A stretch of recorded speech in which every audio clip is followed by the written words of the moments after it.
Hello বন্ধুরা, কেমন আছো সবাই? Welcome to Nivedita blog. ভাবছো হয়তো কোথায় যাচ্ছি অ্যাকচুয়ালি আমার দাদুর বাড়িতে। কালকে কালী পুজো ছিল, তো কালকে যাওয়া হয়নি, তাই বাড়িতেই ছিলাম। বৃষ্টি হচ্ছিলো কালকে খুব, তো সেই কারণে আর বেরোতে ইচ্ছা করেনি, তো কালকে যাওয়া হয়নি, তাই আজকে যাচ্ছি। তো চলো যাই, দুপুরে রোদে ঝলসাতে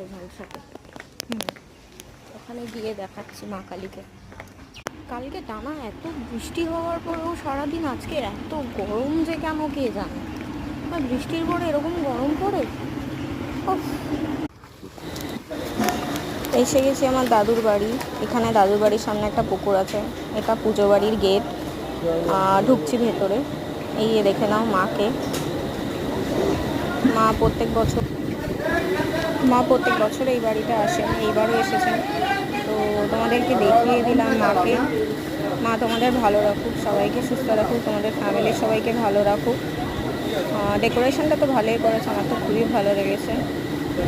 তোমরা জানিও কেমন লাগলো। Tata, subscribe my channel.